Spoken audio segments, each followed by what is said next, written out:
السلام علیکم ورحمۃ اللہ وبرکاتہ نحمدہ و نصلی علی رسولہ الکریم وعلی آلہ وصحبہ اجمعین وبعد۔ دین اسلام کی روح سے بچہ ایڈاپٹ کرنا، بچے کو گود لینا، بچہ ہو یا بچی ہو، گود لینا، کسی دوسرے شخص کا بچہ لے کر پالنا، آیا یہ جائز ہے؟ جائز ہے تو اس کا کیا طریقہ کار ہونا چاہیے؟ یقیناً یہ ایک اہم سوال ہے۔ متبنہ بیٹا یعنی منہ بولا بیٹا، دین اسلام میں منہ بولا بیٹا جو ہوتا ہے شرعی طور پہ وہ غیر ہی ہوتا ہے، بیٹا کہہ دینے سے کوئی بیٹا بن نہیں جاتا۔ سیدنا زید ابن حارثہ رضی اللہ تعالی عنہما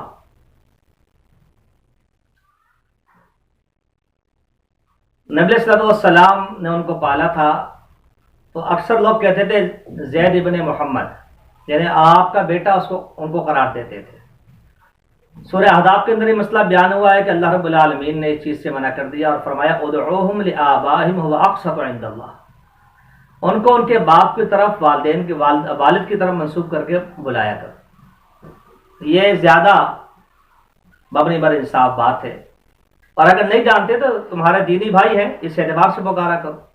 تو گویا کہ اس تبنی کا اور بچے کو گود لینے کے جو معاملات اس طرح سے کہ وہ سگا بیٹا بن جائے، میراث میں شریک ہو جائے یا اس کو اپنی نسبت دے دی جائے، اسلام نے اس کا انکار کر دیا۔ نبی کریم صلی اللہ علیہ وسلم کی حدیث ہے صحیحین کے اندر، آپ نے فرمایا کہ دیدہ دانستہ قصداً و ارادۃ، انسان اپنی نسبت اپنے والد سے توڑ کر کسی اور طرف کرتا ہے تو وہ کفر کا ارتکاب کرتا ہے۔ تو صحیح بات یہ ہے کہ انسان کو اس کے حقیقی باپ کی طرف منسوب کرنا چاہیے۔ البتہ جہاں تک اس بات کا تعلق ہے کہ بچہ گود لینا، تو یہ ایک جائز عمل ہے، لیا جا سکتا ہے، پالا جا سکتا ہے، کوئی حرج نہیں۔ البتہ لڑکا اگر گود لیا ہے تو کل کو جب یہ جوان ہوگا تو جس عورت نے اس کو ماں بن کر پالا ہے یا جس کے گھر میں اس نے پرورش پائی، وہ عورت اس سے پردہ کرے گی۔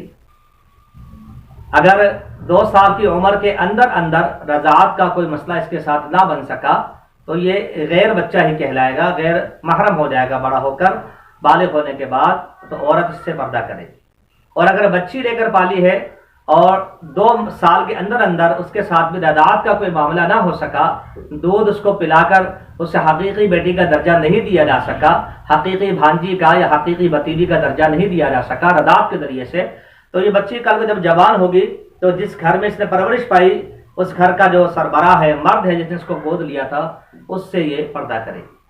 تو یہاں آگے یہ مسئلہ بگڑتا ہے۔ تو لہذا بچہ اگر گود لیا جائے تو 2 سال کی عمر کے اندر اس کی جو رضاعت کا مسئلہ ہے، یعنی 5 مرتبہ پیٹ بھر کے اس کو دودھ پلا دیا جائے یا ایسے کسی رشتہ دار سے پلوا دیا جائے جس سے کہ وہ بھانجا، بھتیجا یا بیٹا، نواسا، اس طرح کا کوئی اسے لقب دینا آسان ہو جائے۔ اور اسی طرح اگر لڑکی گود لی ہے تو اس کو بھی دودھ پلوا دیا جائے۔ اور عمومی طور پہ جو لوگ بچہ گود لیتے ہیں ان کے چونکہ اولاد نہیں ہوتی تو عورت کے ہاں دودھ بھی نہیں ہوتا، تو وہ اپنا دودھ تو نہیں پلا سکتی، ٹھیک ہے۔ اور اگر وہ پہلے سے صاحب اولاد ہے، اس نے ایکسٹرا بچہ لیا ہے اور وہ دودھ پلا سکتی ہے تو پلا دے، براہ راست اس کی بیٹی بن جائے گی، بات ختم ہو جائے گی، اس کے شوہر سے بھی اس کا پردہ بڑے ہو کے ختم ہو جائے گا۔ اگر ایسا نہیں ہے اور واقعتاً وہ لاولد ہے اور انہوں نے دوسری بچی کو گود لیا ہے، تو پھر اس عورت کی جو یعنی جس مرد نے اس کو گود لیا ہے، اس کے کسی عزیز، اس کی بہن، ٹھیک ہے، اس کی بہن یا اس کی کوئی اور ایسے رشتہ دار، ماں یا اس کی نانی وغیرہ اس کو دودھ پلائے تاکہ وہ اس سے پردے کا جو معاملہ ہے اس کو حل کیا جا سکے اور وہ اس کی سگی بھتیجی یا بھانجی کے زمرے میں آ سکے۔ تو یہ کچھ آداب ہیں بچہ گود لینے کے حوالے سے، اس کو ملحوظ خاطر رکھنا ضروری ہے۔ بچہ گود لیا جا سکتا ہے، پالا جا سکتا ہے، اس کی اچھی تربیت کی جا سکتی ہے، مگر اپنے نام کی نسبت اس کو دینا شرعاً یہ جائز نہیں ہے۔ قانون کچھ گنجائشیں نکال لیتے ہیں لوگ، لیکن شریعت کو ایک مسلمان کو دیکھنا چاہیے۔